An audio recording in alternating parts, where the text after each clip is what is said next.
Welcome into Candlestick Chronicles, a 49ers podcast on the Blue Wire Podcast Network. I'm Kyle Madson. I write about the 49ers over at NinersWire.com, part of the USA Today Sports Media Group.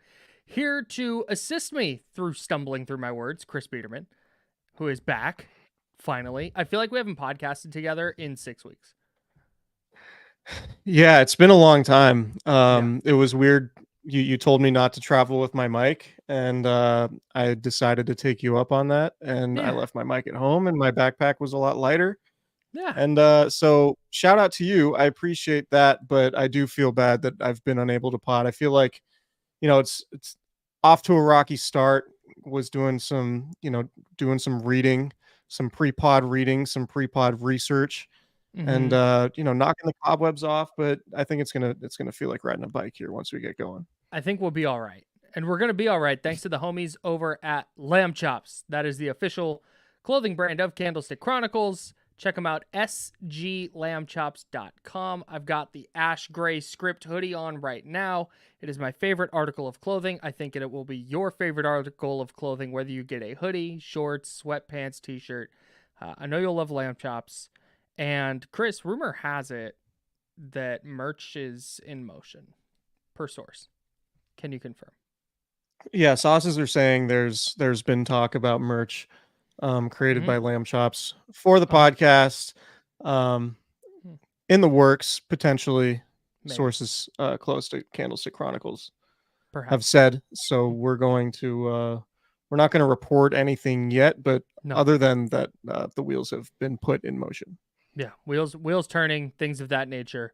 We will keep you updated on that as soon as we have more information. Hit sglambchops.com right now. Use promo code Candlestick20 at checkout for 20% off your order and join the herd today. We're also sponsored by Prize Picks. I have a Prize Picks entry going right now. They did a really cool special with the women's college basketball tournament and the NBA. So it was Caitlin Clark paired with Luka Doncic and Juju Watkins from USC paired with Nikola Jokic and Paige Beckers from UConn paired with Jason Tatum. And you pick more or less on their combined point totals. And, buddy, it has been a wild ride. It has been so much fun. Daily Fantasy is the single greatest way to observe sports. I was already going to be locked into those NCAA women's basketball games because those are three talented players that are very fun to watch. But having Prize Picks to ride along was a ton of fun. Great way to spend an evening, I'll tell you. Absolutely. I went over on all the Domantas Sabonis. More. You want more? I went more than on all the Domantas Sabonis plays tonight. It's a historic night in Sacramento sports. And I wanted to be a part of it with this double streak that, as we're recording this, he's in the process of breaking. He just took a hard foul from Mo Bamba, it looks like, as we're live on YouTube. But yeah, great way to have a little fun and enjoy some Sacramento Kings basketball, and particularly Domantas Sabonis breaking the consecutive double streak. Or Golden State Warriors basketball, or Brooklyn Nets basketball, or whatever team you're into. I just pulled the Nets. The teams in the area, the Kings and the Warriors and the Nets. Yeah, they have, but we've got Major League Baseball starting up. Of course, once football rolls around, they got college basketball, men's college basketball, women's college basketball. Golf is in there. They have MLB season long stat projections that you can pick more or less on. Get to prizepicks.com/candlestick right now. And while you're there, use promo code Candlestick for a first deposit match up to $100. We love Prize Picks. It's Prize Picks, daily fantasy sports made easy. Make sure to check us out on YouTube, youtube.com/@Candlestick Chronicles podcast. We have live video there. We post all our video there. So if you missed something you want to check it out, please do. We've worked very hard on our backgrounds for our videos, so you'll want to check those out at youtube.com/@Candlestick Chronicles podcast, or just search Candlestick Chronicles on YouTube and subscribe to the channel while you're there. Hit the thumbs up video, or hit the thumbs up under the video. We would appreciate that immensely as well. And of course, if you're an audio person, subscribe to Candlestick Chronicles wherever you get your podcasts. that would be greatly appreciated as well. Rate 5 stars, give us good reviews wherever you get your pods, and that helps us out. And you have our undying gratitude. All right, NFL owners meetings are underway. Let's talk about what John Lynch said. Here we go. Actually, before we get to what John Lynch said, we need to talk about this Brandon Ayuk Instagram post. My Brandon favorite Ayuk, type of content. Dude, you more than anybody I know love social media content. Here's the deal with the Brandon Ayuk Instagram post. If you missed it, Brandon Ayuk posted a photo. It looked like from inside of a dry sauna. It was a photo that just had the emojis: a money emoji, a talking emoji, the little like silhouette with the voice coming out of it, and then a bowl emoji, and then a poop emoji, and then a person walking emoji. Money talks, bullshit walks is what he was saying. And I saw this being referred to as a cryptic tweet on the internet. And I got to tell you, there it is. If you're watching on YouTube, we got it here. Oh, look at that. NinersWire.com. Check it out. So, dude, this to me is not that cryptic. This is not hard to decipher. Brandon Ayuk would like to get paid, and he's ready to not play for the 49ers anymore if they're not going to pay him what he wants. A shocking discovery, Chris. Your thoughts? Yeah, apparently money talks and bullshit walks. Many are saying. Per Brandon Ayuk. Look, man, like the point I've made this entire time was we've seen this story before, basically every offseason, right? Like, yes, when the 49ers have a contract negotiation going on, it can get pretty tenuous. And if you remember last year, Deebo Samuel went as far as unfollowing the 49ers on Instagram before eventually signing a contract. And, behind the scenes, Deebo was saying anybody was talking to anybody who would listen that, it didn't sound like he was all too thrilled about coming back to the 49ers. And then, of course, he gets a big old contract, comes back to the 49ers, and really neither side acted like anything was all that different. So I think Brandon Ayuk is just sort of doing what he can to figure out ways to gain leverage in this situation. Mm-hmm. I don't think there's anybody in the 49ers building who is going to change their line of thinking or be impacted by anything Brandon Ayuk does on social media. I don't think Kyle Shanahan and John Lynch are going to be like, "Oh man, we better get this deal done before he right. posts another IG story." Right. Right? Like, Well, this is just a thing that players do. It's just going to be tenuous. It's going to be weird, but ultimately I think it's going to get done. And I don't think there's any real reason to over what am I looking for? To overthink this. Yeah.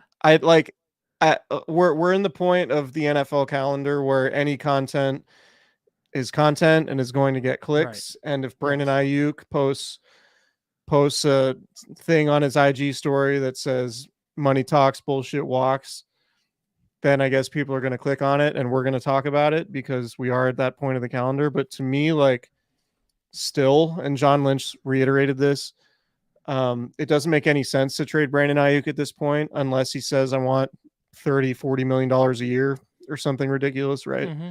So I'm expecting this to follow a similar path to Deebo Samuel. He might post some stuff on social media. He might unfollow the 49ers on Instagram. It might seem weird and contentious, and then he gets, I don't know, $50-60 million guaranteed, and then ends up reporting to training camp and everything's hunky-dory. So to me, that's my read on the situation. Yeah, it's just we've seen this a million times. This is just how this goes.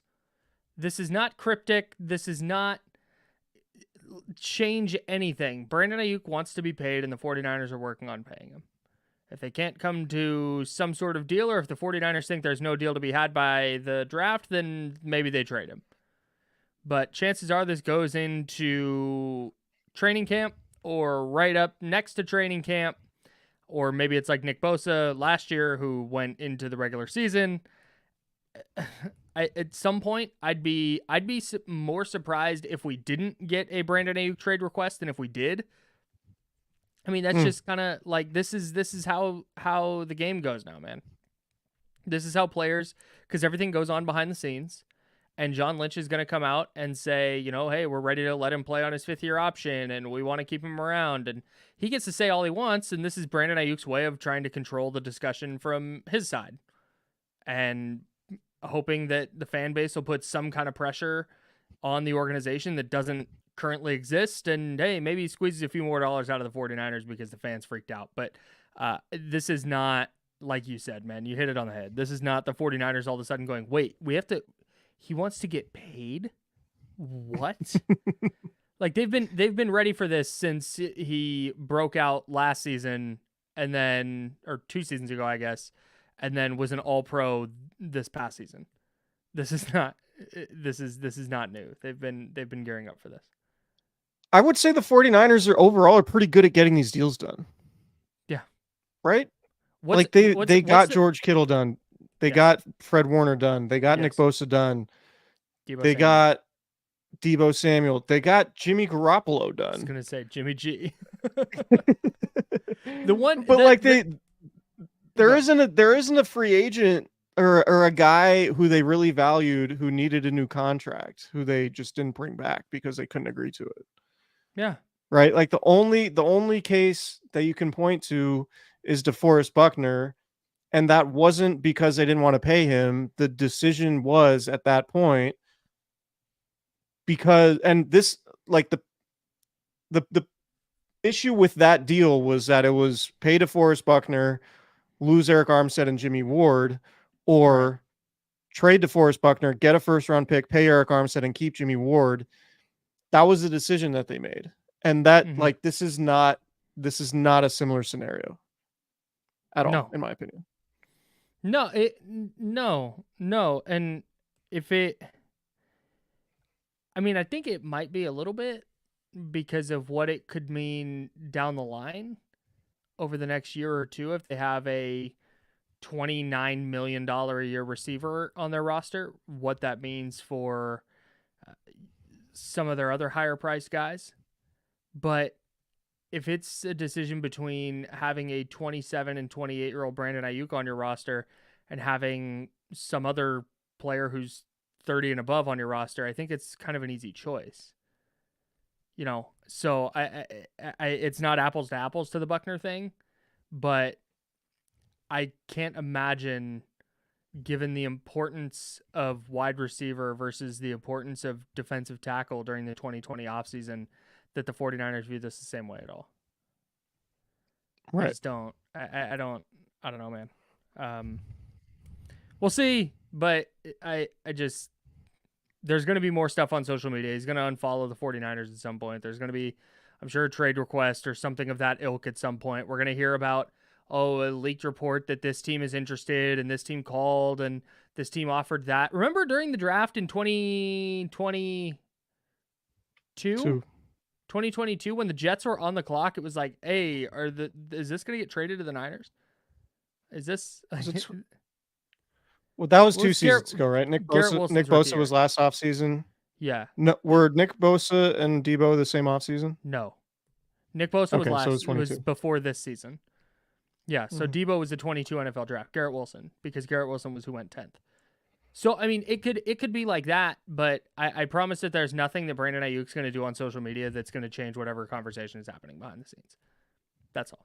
Yeah. I think the point here is that there might be an issue where they have too many big contracts and they have to move off of one of their big contracts. They're not going to sign one of their guys to a big contract. Yes. Right? Like, that's coming in 2025. The Deebo Samuel decision is coming in 2025. That is going to be a topic that dominates that offseason, because I'm expecting Brandon Ayuk to get a big contract. I'm expecting his cap number in 2024 to be lower than the $14 million fifth-year option that's fully guaranteed. I'm expecting his cap number to be anywhere from 5 to 10 million, Yep. right? And then while it averages 26, 27, 28 million dollars a year, and then it'll get big in 25, 26, 27, at which point you're looking at the end of Deebo Samuel's contract and you say, okay, do we trade Deebo Samuel with the year left on his deal? Maybe we can recoup some decent draft capital there, get cheaper at the position. And that's going to be a dominant topic next offseason. But for now, I don't see this being an issue, really. Like, I think it's going to be weird. It's going to be contentious, but that's kind of par for the course at this point. So when you see social media posts, like that's how I would interpret it. The only way I think this gets sideways is like you alluded to earlier. If Brandon Ayuk wants a number that the 49ers don't believe a wide receiver is worth. If he comes in and says, I will accept nothing less than $35 million a year. I want 4 years and $140 million. And if that's the case, then okay, they're going to trade him. But that has nothing to do with not wanting to pay him specifically. That's just they have a price that they will pay for a wide receiver, and that number would exceed it, or whatever the number is. I don't know what it is. It would be an all-time bag fumble. It would be an all-time bag fumble for the Niners if they, because if they traded him, I don't really view it as a terrible scenario, because more than likely, if they trade him, they're getting a first-round pick, and they're going to be in range to get one of the elite receiver prospects in this draft. Would they? If it's 17 to the Jags or 20 to Pittsburgh? There are a lot of receivers in this draft. Yeah, but when you say, sorry, maybe I'm overthinking this, but when you say that, I'm thinking Marvin Harrison Jr. from The Ohio State University, Malik Neighbors, Rome Odunze, Brian Thomas. Like, those are and I just feel like all those guys, maybe Brian Thomas falls, but the other three guys, I don't know. Feels like they're all going to be gone by 10. That's just my draft analysis. We'll see. I've been chin deep in the Pro Football Focus mock draft machine, and there are no amount of adjustments and tweaks I can make to the simulation to get one of the best offensive tackles to fall to the 49ers. I can't do it. It's impossible. They're going to have to trade. They can move up. Anyways. Well, we can talk about the draft when it comes, but I am expecting them to sort of identify a guy that they like and move up to get him. Yeah. If it's a tackle. Yeah. If it's a tackle, I think they trade up to get one. If it's a defensive lineman, they'll sit tight and just pick somebody they like at that spot. Yeah. Yeah. Watch out for Darius Robinson from Mizzou. A lot of good talent coming from Mizzou. Sure. Reigning Cotton. I just think too, like when it comes to trading Brandon Ayuk, and we've mentioned this before, but if you're another team, why would you trade a pick that could potentially land you a cost-controlled, really productive receiver for a receiver that you have to pay 25 or 30 million, that you have to have these crazy contentious negotiations with, right? Right. Like, every reason that a person is like, did you see Kurt Benkert's tweet the other day? Don't think so. I know you're not dialed into 49ers legend Kurt Benkert's Twitter account. You mean the post on X? Yeah, that one. Yeah. No. He wrote, share it with me. Let me find it here. Ayuk to Pittsburgh makes sense. Aggressive, great hands, nasty in the run game. Hines Ward vibes as an outside receiver. Isn't that the reason that Brandon Ayuk's a fit for all 32 teams? And aren't those all the reasons that the 49ers are very likely going to make him one of the 5 or 7 highest paid receivers in the league? It's not like the 49ers are sitting here going, hey, we think Brandon Ayuk stinks. All these other teams think he's good. And Pittsburgh's not the only team sitting there going, oh, he'd be a great fit for us. He's like Hines Ward as an outside receiver. Like, I promise no, that's just, You know, I that don't know. reminds me of a take I've been developing Oh, for a please. while. Myles Garrett, great fit for the Niners. Wow. You've been grinding that Cleveland tape to figure that out? Yeah, been doing a lot of What, work how do you think on he'd, that. how do you think he'd fit as a two gap guy? Can he play No, but inside? I mean Can he kick to your inside? point, it's just yeah, he's a good player. He's a good receiver that would fit a lot of systems. Like obviously, like, and the other point is going to be, I think a lot of people are going to confuse, oh, Team X checked in on Brandon Ayuk. That Mm-hmm. doesn't mean the 49ers are shopping him or trading him. Right. That means that a team knows that contract negotiations are happening. A new contract has not been agreed to yet, and a team is going to do its due diligence on potentially one of the better young receivers in the league springing available. That's just what a good front office does. And then if, Brandon Ayuk's agent catches wind of that, there's a pretty decent chance that the agent is going to relay that to a reporter in order to try to gain some leverage.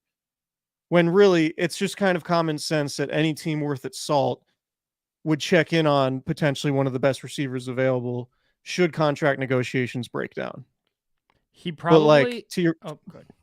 Sorry. Go but ahead. like Pittsburgh or Jacksonville or whatever, those teams like, oh, those teams would be interested in Brandon Ayuk. Like, yeah, like the Niners would be interested in Patrick Mahomes, right? But that doesn't mean that Yeah. that doesn't mean that they're going to trade for him or that the Chiefs have any interest in trading away Patrick Mahomes, right? Yes. So that's just how like this offseason, if it's not clear, I'm just not a fan of a lot of offseason content, Mm-hmm. especially when a lot of it is just kind of rumor based. And, like at this time of year, there isn't a whole lot of people talking on the record about these topics. So it's left the rest of the internet world to speculate on all this crazy stuff. Right. It's just like, yeah, sure. The Pittsburgh Steelers would love Brandon Ayuk. Like, yeah, no kidding. Niners would love Myles Garrett. Niners would love Patrick Mahomes. Like, it's just, Apparently, just a silly thing that happens. Howie Roseman calls every team and asks about getting their second best player or getting their best player for a second round pick. Like, he'll just call teams and be like, hey, I would bet a small amount of money that the 49ers have gotten a call from Howie Roseman offering a second round pick for Brandon Ayuk. Howie That Roseman would, yeah. fleecing the league once again. Kevin Byard is a problem. Dude. How did they let this happen? Kevin Byard for a sixth? God, plan the parade. One and done. Yeah, they can't. Jalen Hurts has regressed horribly, but Kevin Byard's going to save the day. All right. Yeah, man. Do you have any hip drop tackle takes? Yeah, I have a whole video ready. Let's share this screen.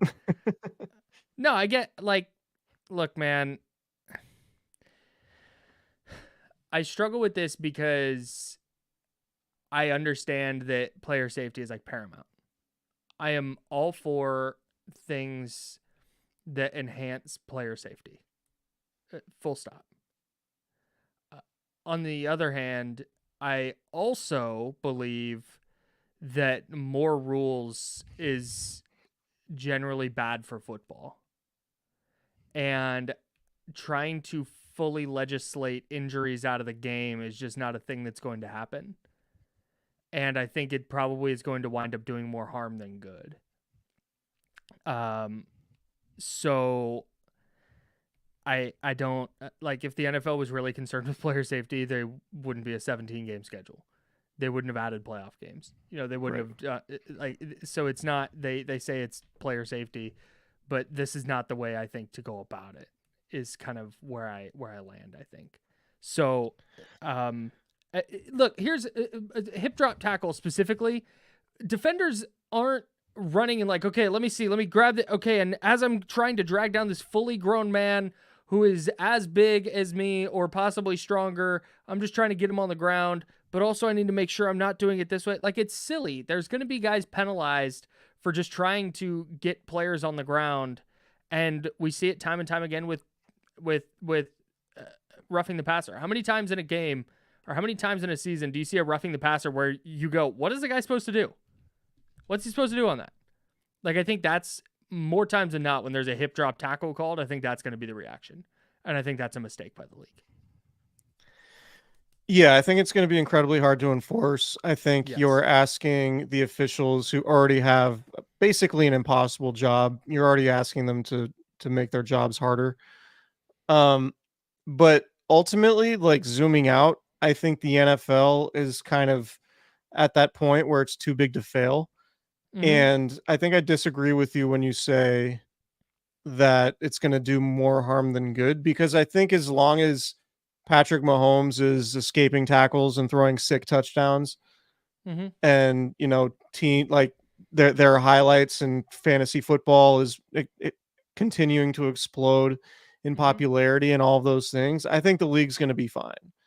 Like the No, league, no, totally. Go ahead. Yeah, sorry. as long as the league isn't legislating any ridiculous offense out of the game, I think the TV numbers are going to continue to climb. I think the interest in the league is going to continue to climb. And ultimately, there's going to be a lot of noise and hand wringing about hip drop tackles. And I think rightfully so. Like, I think it sucks. I think, like, I agree with everything Richard Sherman's been tweeting about it. The game's already basically impossible for defenders. I agree with Right. all of that. Sure. But if you're the NFL, you're looking at it like, well, it doesn't really matter, because it's the no matter what happens, the game is still going to be popular. Like, the NFL is not going to lose audience over this. No, I that's not what I Just was like it trying to hasn't lost say. it, right. Good. Right, but just like it hasn't lost any audience over, the roughing the passer stuff and Yeah. the hits over the middle and all of that stuff. Like, The, so I get what the NFL's doing, and like I get both sides in that, like, people are rightfully upset and it's frustrating and it's going to make for a more watered down version of football that, you know, us quote unquote football purists know and love. big football But the guys. NFL looks at it like we care about having the best players in the biggest games, and we're going to do everything we can to do that. And as like the NFL will have 60 to 72 final scores in a few years, and no one will really care. People will still be Sure. watching. No, yeah, So that's it's pretty clear there's nothing the NFL could do at this point to make people not watch. unless they I just legislated offense out of the game. sure, and even then, I mean, even Right. then, I'm not sure. Like, I sit here and I go, yeah, it's stupid that they have 17 games and they talk about player safety, but if they went to a 20 game schedule next season, I'd be like, all right, hey, I guess we're doing a lot more podcasts. Like that would kind of be the, so I when I say it's going to do more harm than good. I mean that from a standpoint of there's going to be 15-yard penalties called on tackles where a guy couldn't really do anything else, and that I think you're going to see more bad penalties and more palms up, like, what is he supposed to do? Oh my god, this stinks. Free first down for the offense on a 3rd and long because the defender was just trying to grab a guy who on a little drag route. uh I think that's going to happen far more often than that tackle doesn't happen and prevent injuries, if that makes sense. Yeah. It, Yeah. it this just this seems here's what I'm trying to get at, I guess. This seems like a small band-aid over a gaping wound. And the NFL going, look, we're doing something about player safety. We have now banned the very dangerous hip drop tackle. Like, cool. You've added another 15-yard penalty to the sport for not a lot of benefit. It's I really funny don't. because the sport is inherently violent. Right. Right. You can't really legislate violence out of it. You can't. That's the tough part, right? Just from a viewing Mm-hmm. perspective, you can't legislate the violence out of a violent game and expect it to go smoothly, right? Like the play, from this last season, Tayshaun Gibson, the unnecessary roughness, what was it, a third or fourth down that Oh, extended a against drive Cleveland. for the Yeah. Browns. Yeah, that ended up leading to a score. Like Mm-hmm. there are going to be plays like that decide games. Mm-hmm. And it's going to be a huge talking point nationally, on podcasts, locally, in print work. Like it's going to be a huge talking point Yep. potentially.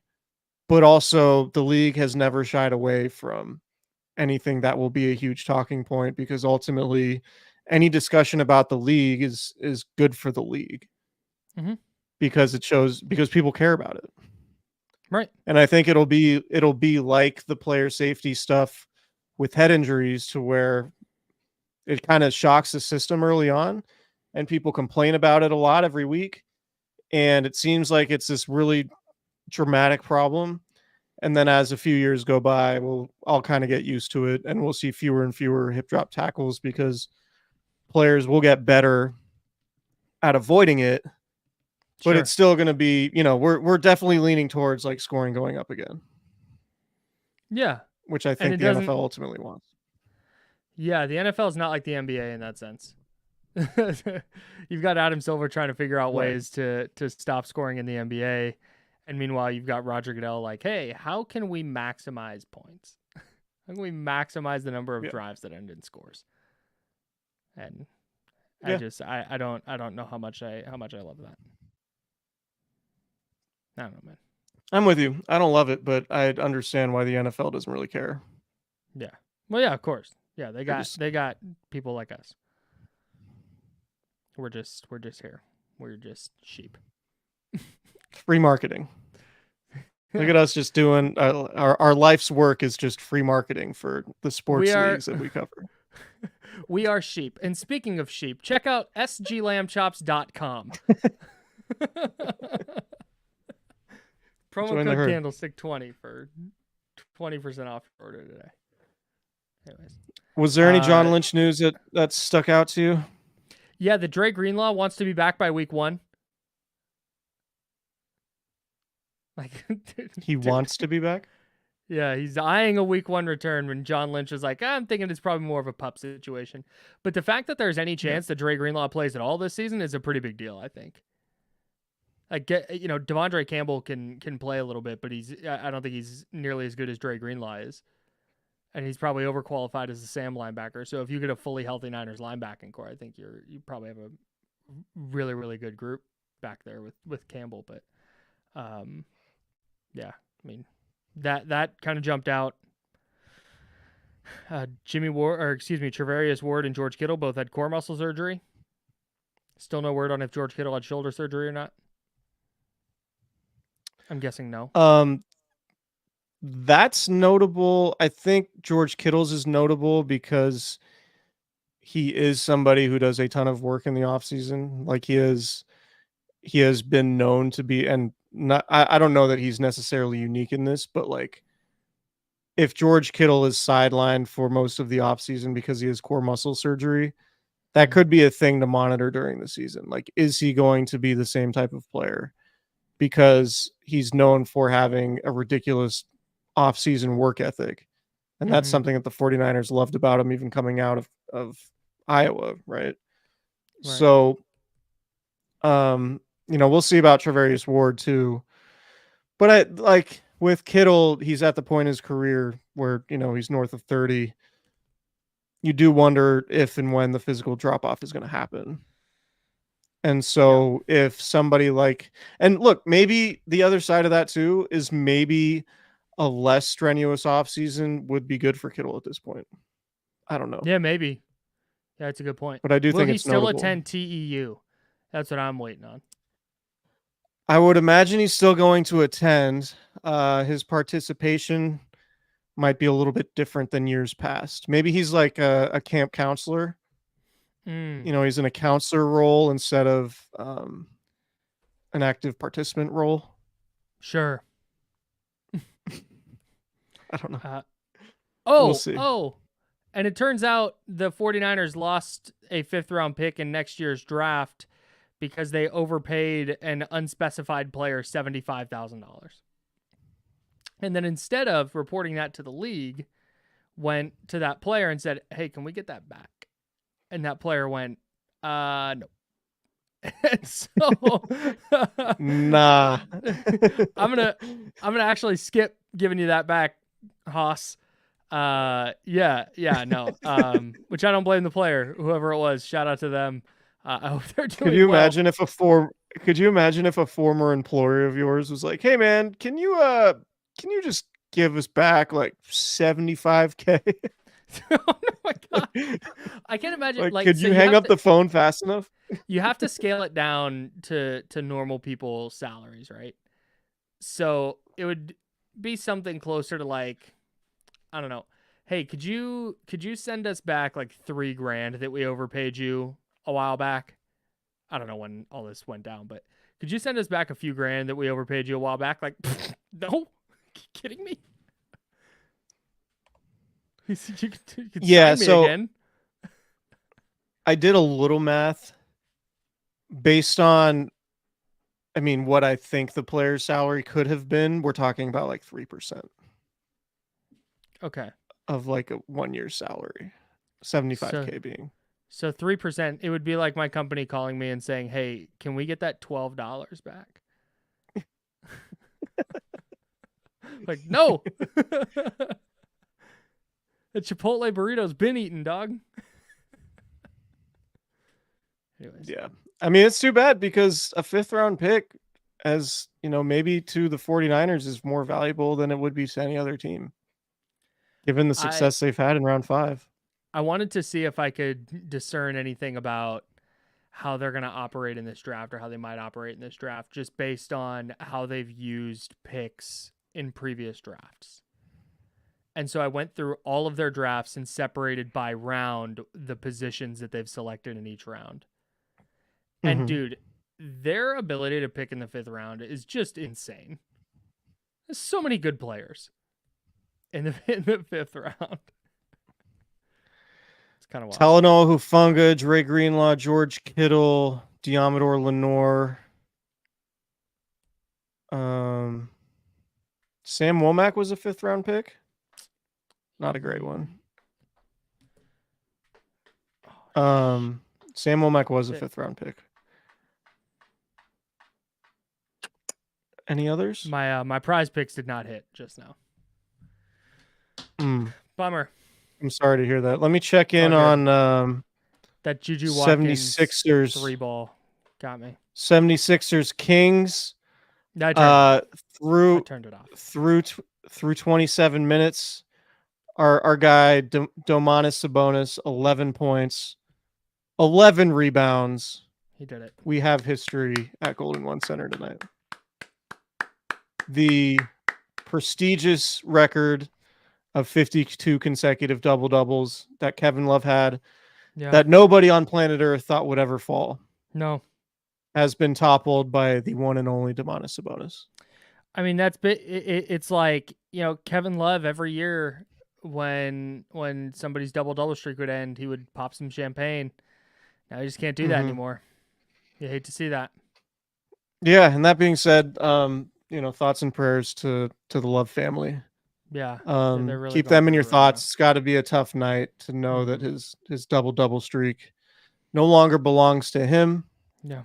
But there's a new hero in the sports world. Yeah. In Domantas Sabonis. And I think I feel very comfortable saying I will never forget where I was when Domantas Sabonis registered his 53rd consecutive double. Excuse me. I'll never forget it because I was here with you. Listener. Exactly. Viewer. Oh, not me. Okay, fair. I was gonna call him the double king, but that's still me with a hangover. So. Oh, nice. Thanks. Smooth. Yeah, thanks. Man, any other 49ers? We got have we talked about Josh Dobbs? Do we have Josh Dobbs takes? No. Not really. Can I say I'd like the Josh Dobbs No, signing? I think I'm it's here a for it. I'm here really for it. solid signing. Yeah, man. I was really concerned that they were like, oh, we have a quarterback that can stay healthy now. Now backup quarterback doesn't matter anymore.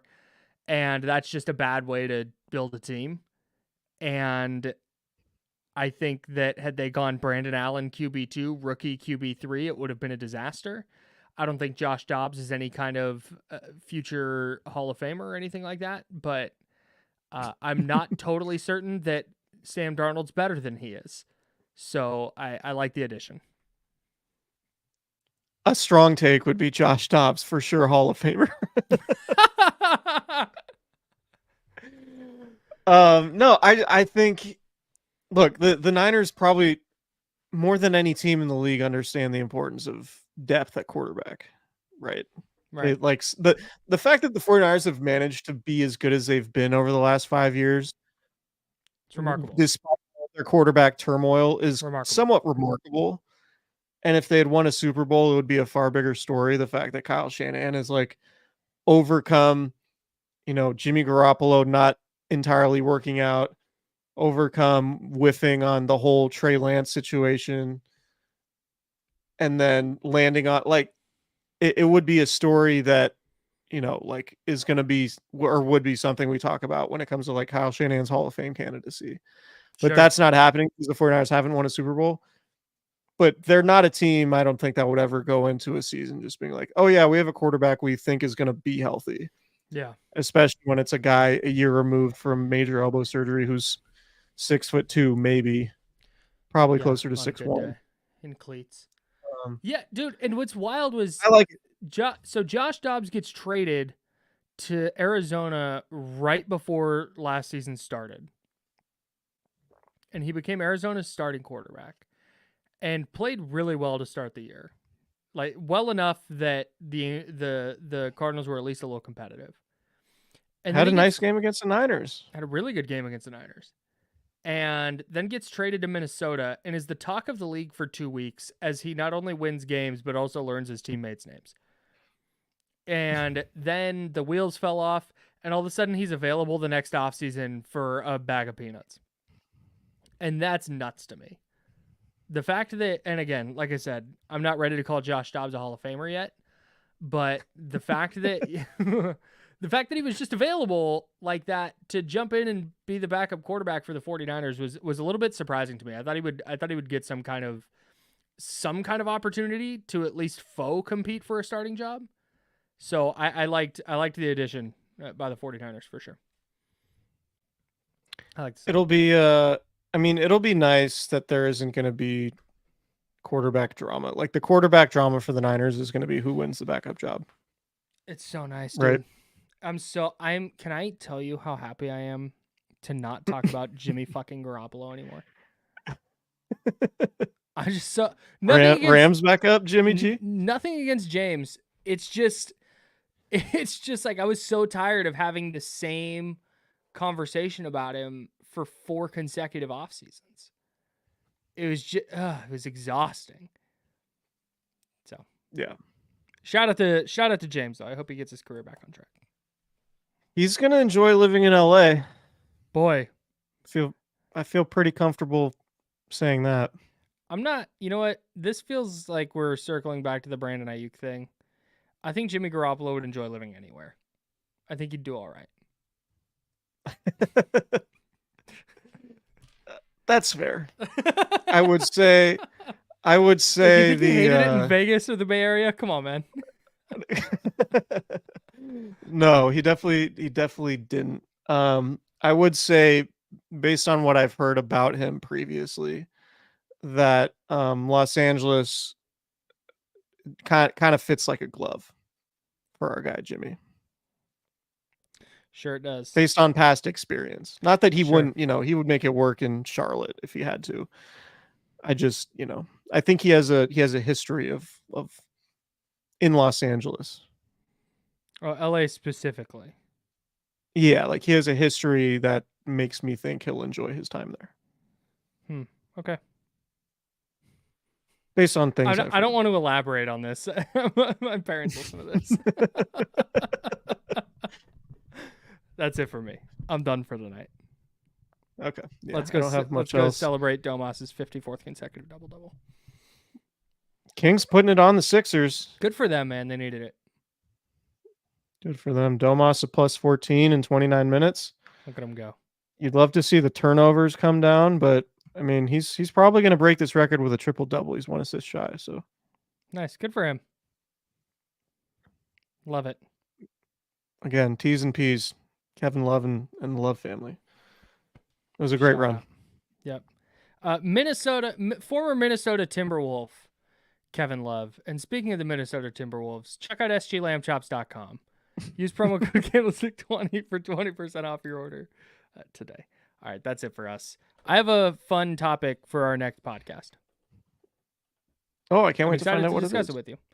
Yeah. Great. So make sure to subscribe at YouTube at youtube.com/@Candlestick Chronicles podcast, or while you're at YouTube, just search Candlestick Chronicles. We're like the first thing that pops up. Subscribe to that channel and make sure to like the video, hit the little thumbs up. We would appreciate the hell out of that. And if you're listening on audio, check us out wherever you get your podcasts. Please download, subscribe, rate, review, do all those things. We would appreciate it immensely, and you have our undying gratitude. All right, until next time. A first that I just feel like sharing with the listeners. The first time in this podcast history, I have achieved my move goal with my Apple Watch from podcasting. So breaking barriers here. Just trying to one up Domas on his special night, huh? All right. I can't let him have this. Call get on the horn with the Kings and get your tribute video up ASAP. Yeah, I will. All right, see everybody.